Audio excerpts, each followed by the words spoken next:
In October 2003, thousands of people lined the fences of Heathrow Airport to watch an airplane land. Not a new airplane, a retiring one. When Concorde touched down for the last time, something unprecedented happened in the history of technology. Humanity gave up a capability. For the first time, we could do something yesterday that we could not do tomorrow. Fly faster than sound, with passengers, across an ocean. This is the story of the most beautiful machine ever built, and why it disappeared. The story begins in the late 1950s, with a bet that the future of aviation was speed. Britain and France were each designing a supersonic airliner, and each discovered the same terrifying truth. The project was too expensive for any single country. So in 1962, two rivals signed a treaty. Not a business contract, an actual international treaty, with no exit clause. The plane would be called Concorde, Agreement. What their engineers built still looks like science fiction. A delta-winged dart that cruised at Mach 2, twice the speed of sound, at 60,000 feet, so high that passengers could see the curvature of the Earth. The airframe heated up so much from air friction that it stretched, growing up to 25 centimeters longer in flight. Engineers used the fuel itself as a coolant and pumped it between tanks to balance the aircraft as it accelerated. Even the nose was a compromise with physics. Pointed for supersonic flight, it made landing blind.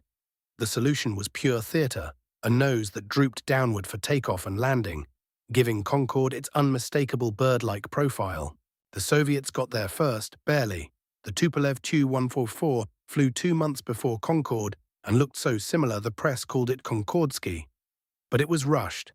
One crashed at the Paris Air Show in 1973, another failed in service, and the program quietly died.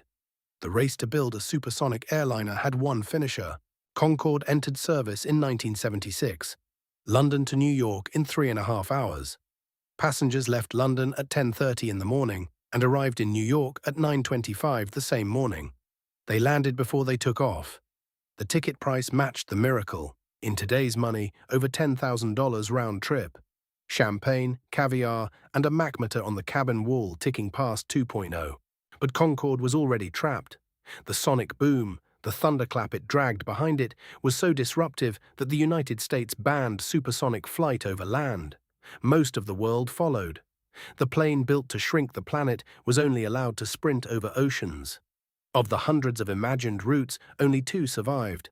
London and Paris to New York and Washington. The economics never recovered. Airlines had ordered over 100 Concordes in the 60s. After the boom bans and the 1973 oil crisis, every order evaporated. Just 14 ever carried passengers, and only because the British and French governments essentially gave them away to their national airlines. Concorde burned a ton of fuel just taxiing to the runway. Per passenger, it consumed roughly 6 times more fuel than a 747. Then came July 25, 2000. Air France Flight 4590 rolled down the runway at Charles de Gaulle. A strip of metal, dropped by the previous aircraft, sliced a tire. Rubber fragments hammered the underside of the wing, and a fuel tank ruptured. The aircraft lifted off streaming fire, and 2 minutes later crashed into a hotel in Gonesse. 113 people died. It was the only fatal accident in Concorde's history, but the spell was broken.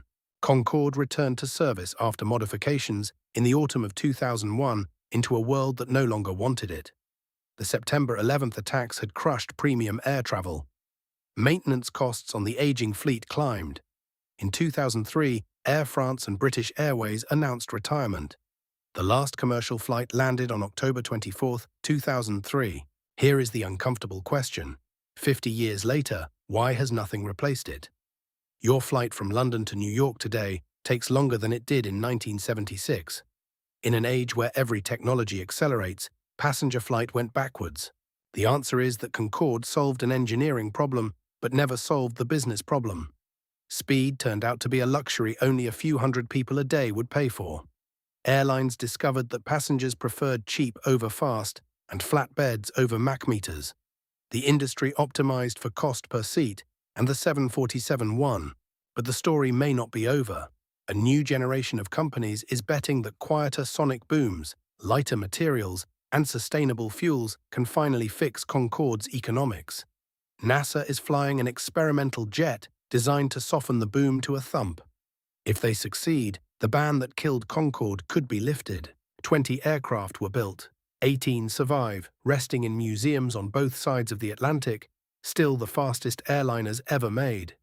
People visit them the way they visit cathedrals, monuments to something we once believed worth doing simply because it was magnificent. Concorde's lesson is written in every one of those museums. Progress is not a straight line. Sometimes civilization builds something extraordinary and then decides it cannot afford to be extraordinary. The question is never whether we can go faster. It is whether we care enough to pay for it.